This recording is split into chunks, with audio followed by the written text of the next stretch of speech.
Hello everyone, welcome to my channel and here's my another new vlog. र अहिले चाहिँ म भर्खर उठेको, मुखहरू पनि धोएको छुइनँ। अलार्म बज्यो, अलार्म बज्नु बित्तिकै उठिहालेँ। म चाहिँ अलार्म चाहिँ एक दिन लाउनु बिर्सेँ भने चाहिँ ड्युटी नजाँदा पनि भयो है। यति साह्रो लेट उठ्छु म चाहिँ, बिहान चाहिँ आँखै खोलिँदैन। अलार्म बज्नु बित्तिकै चाहिँ म चाहिँ उठ्नुपर्छ। त्यहाँदेखिको अहिले चाहिँ म तातो पानी खाँदैछु किनभने निन्द्रा लागिरहेछ हैन। अब जाडो दिनमा त उठ्नु पनि कति साह्रो छ। यहाँ चाहिँ अब यति साह्रो जाडो भइरहेको छ नि त यो दिनहरूमा, त्यही भएर चाहिँ उठ्नु पनि साह्रो पर्छ। अन्त म चाहिँ उठ्नु बित्तिकै तातो पानी खाएँ। त्यहाँदेखिको चाहिँ मैले चिया बनाएँ, त्यहाँदेखि बिस्किट खाएँ चियासँग। ओछ्यानमै बसेर खाएँ, ओछ्यान पनि पट्टाएकै थिइनँ, यति साह्रो जाडो थियो नि त। त्यहाँदेखिको चाहिँ मैले खाएँ फ्रुट्स किनभने बिहान चाहिँ म के पनि खानु सक्दिनँ, खानाहरू चाहिँ म खानै सक्दिनँ बिहान चाहिँ। अन्त फ्रुट्सहरू खाएँ। अन्त अहिले म ड्युटी प्लेस पनि आइपुगेँ।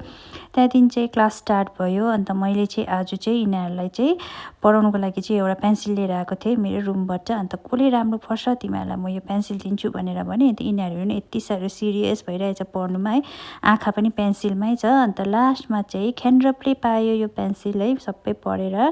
त्यहाँदेखिको चाहिँ अहिले चाहिँ टी ब्रेक भएको छ र यति साह्रो जाडो थियो आज चाहिँ। अस्तिसम्म चाहिँ अलिकति घाम लागेको थियो, तातै हुन्थ्यो नि त। अन्त आज चाहिँ मैले चाहिँ अलिकति पातला ज्याकेट लगाएर आएको। आज नै यति साह्रो जाडो, घाम पनि लागेन। र अहिले चाहिँ यहाँ म जाडोको दबाई खाँदैछु। यो चाहिँ अकबरियो, एकदम पिरो हुन्छ नि त। अन्त जाडोमा चाहिँ पिरो खाँदाखेरि चाहिँ तातो हुन्छ।